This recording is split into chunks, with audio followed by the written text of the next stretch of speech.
Alors Internet change la donne en termes d'information. On l'a vu à de multiples reprises.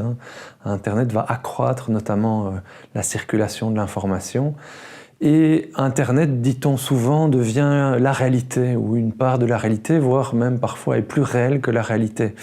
Alors, je voudrais tout doucement un petit peu nuancer ce propos. En fait, c'est pas Internet qui devient la réalité, c'est un type d'Internet particulier. Si vous regardez un peu ce que vos contemporains font dans le métro, par exemple, pensez quand vous êtes le métro, un transport en commun, vos étudiants avant que vous arriviez dans l'auditoire, ou bien vous étudiants avant que le prof n'arrive, qu'est-ce qui se passe?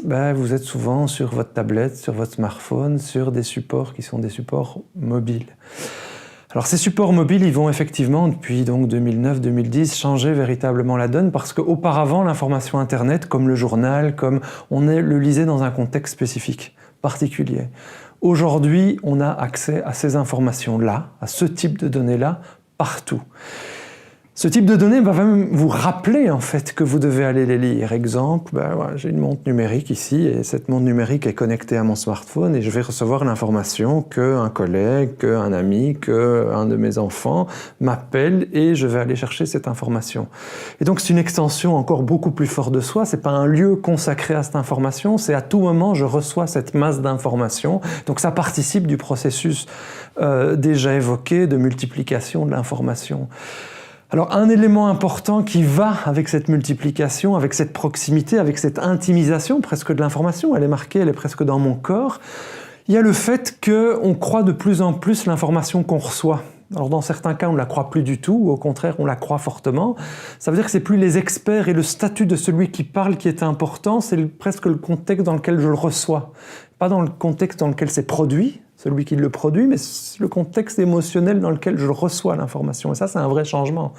Parce que ça veut dire quoi? Ça veut dire qu'il y a une séparation de plus en plus forte entre le réel qui est énoncé à l'origine et puis le réel qui est perçu. Ça va poser des difficultés, et des difficultés nouvelles, des problématiques nouvelles. Alors parmi ces difficultés, il y a un concept qui est important et qu'il s'agit de comprendre, qui est le concept d'indexicalité. Le mot indexicalité, vous entendez index derrière, indice, c'est simplement le fait que l'énonciation d'un message se comprend dans son contexte de production normalement et non de manière universelle.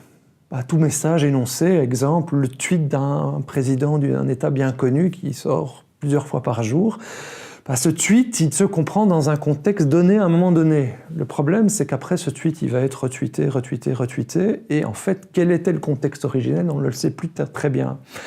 Et donc, Internet va me toucher extrêmement régulièrement par de l'information, parce que grâce à la mobilité, partout et tout le temps, pratiquement, je peux être contacté par ces messages Internet, et ces messages sont décontextualisés, sont sortis de leur contexte d'énonciation. Et donc le sens du message, en fait, est très difficile à interpréter. Et parfois, quand c'est transféré, imaginez de devoir le comprendre, il faut remonter à la source, et comme on a un flux de messages, puisque tout le temps on en reçoit, on a une masse. D'autres ont parlé d'infobésité, et donc il faut gérer cette transformation, cette désindexicalisation en fait du message.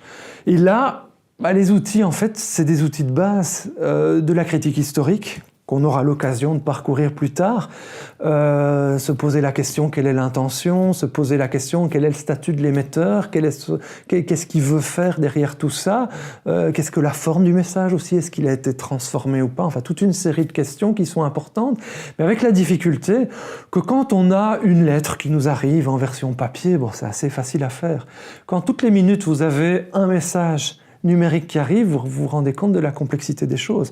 On arrive là face à un défi de critique, de pensée critique, qui est extrêmement difficile. Et donc la gestion du flux en lien avec la critique historique, avec la pensée critique, c'est quelque chose qui est tout à fait décisif, important et très compliqué à mettre en œuvre. Et donc c'est un des défis de demain, je pense, pour nos humanités, de pouvoir vraiment appréhender de manière critique ce flux d'informations qui nous arrive directement, on pourrait dire, sur nos corps.